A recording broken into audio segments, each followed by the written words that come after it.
and intellectual strength lifts his political profile to the national level. So it established Lincoln's credentials as a very powerful spokesman for the anti-slavery cause. He became an even more prominent national figure, and it really helped to make him president.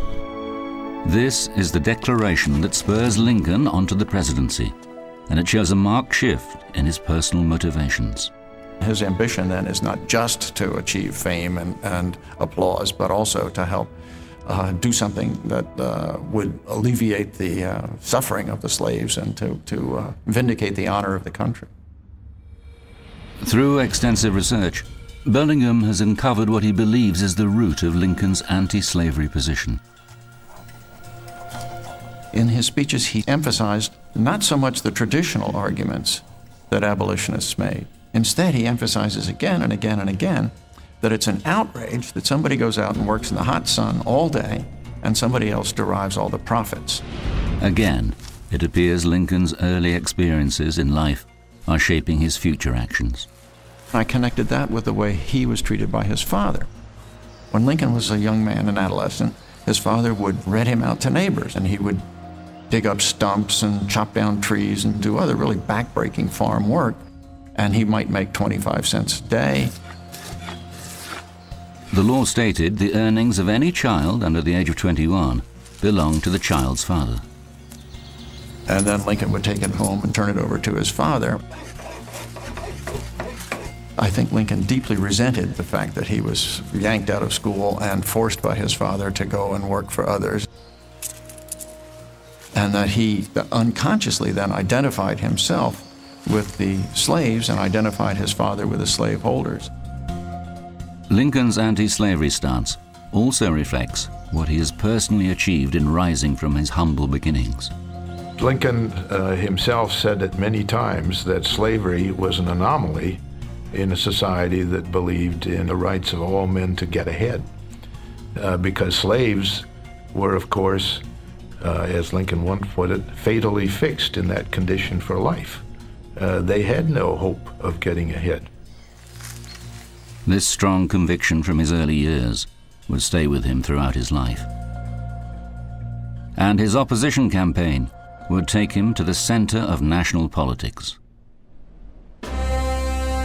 On the 6th of November 1860, Lincoln wins a surprise victory to become the 16th American president.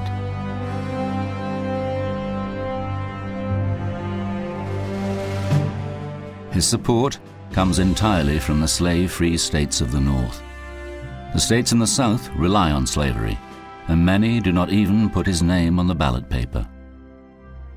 A hint of the discontent that eventually leads on to the Civil War.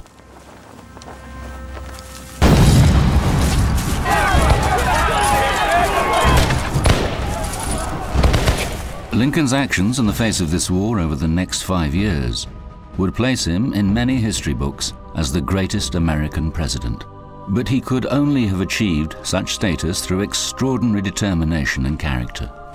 Investigation of the more personal side of his presidency reveals just how impressive his self-control was, and how the challenges he faced were even greater than people were aware. In 1862, Lincoln's son William dies, apparently of typhoid fever. The death of Willie, the third son, during the Civil War, was particularly hard on both Mr. and Mrs. Lincoln because he was the favorite child. He was the one who was most like his father. It was a terrible blow for both his parents. He was a man of melancholy, who, especially in his younger years, had suffered from depression and went through times of depression as President of the United States, too. Combating such a condition is difficult, but recent evidence suggests Lincoln is compounding the problem in the early stages of his presidency. Lincoln is taking something called blue mass, a strong medication designed to ease his melancholy. It's been speculated that that may have had an effect on his personality and his temperament and may have made him more short-tempered and irritable.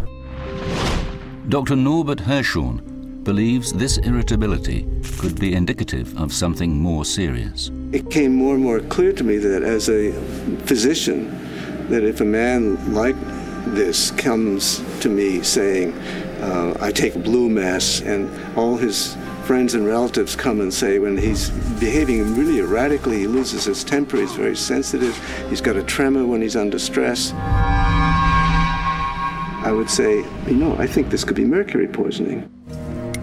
Had Lincoln been absorbing high levels of mercury, the side effects would be extremely serious. Dr. Hirschhorn's results are unequivocal. We find that under any reasonable doses that he could have been taking, he's absorbing a lot of mercury. The amounts are 1,000 times more than what is now allowed to be absorbed by our health authorities. When he is elected president, Lincoln is slowly poisoning himself. However, after 5 months in office, he appears to recognize the side effects and stops. The striking thing about Lincoln as president is not that he was psychologically wounded or debilitated by his tendency toward depression. The remarkable thing is the psychological strength that he manifested during that period. This ability to examine, learn, adapt, and grow characterizes Lincoln throughout his life and marks him out for greatness. But it is this faculty that becomes the instrument of his downfall. In his early political career, Lincoln stands against racial equality.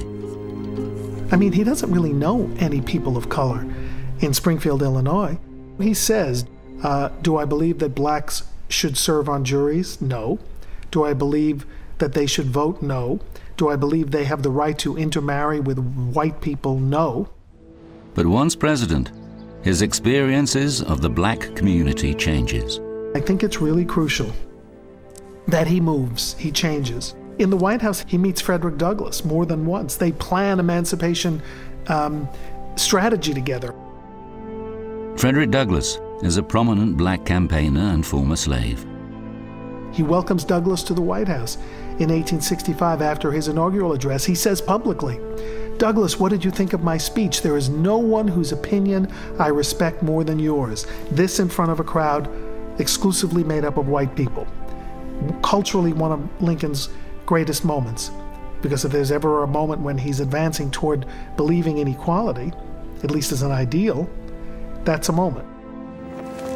Another vital influence comes out of the Civil War itself.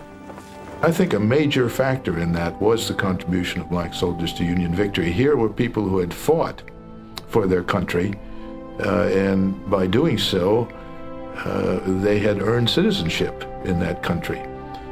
You can't ask them to fight and to risk their lives and then turn around and deny them the rights of citizenship. And I think that's what Lincoln was basically saying by 1865. It is the move towards black suffrage that leads directly to his death. Perhaps because of his own childhood experiences, Lincoln's sense of injustice again impacts on his politics. In the last speech that he gave 3 days before he was assassinated, basically publicly came out in favor of some degree of political rights for the freed slaves. But it is a dangerous step.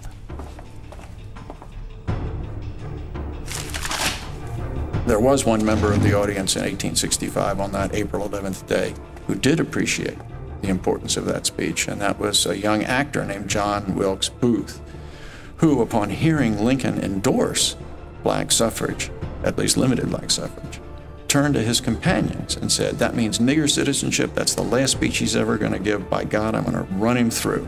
And 3 days later, he shot Lincoln.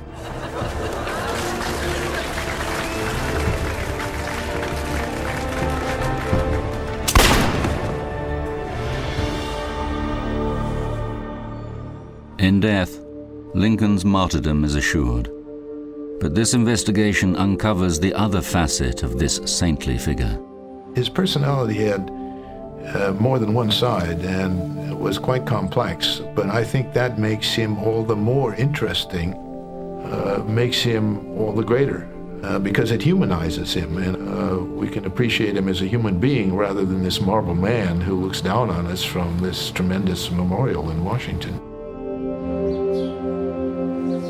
Immortalized as the hero of the Union and the great emancipator, Lincoln the man is more fallible and yet more interesting than his mythical reputation. A man who is therefore to some the greatest American who ever lived.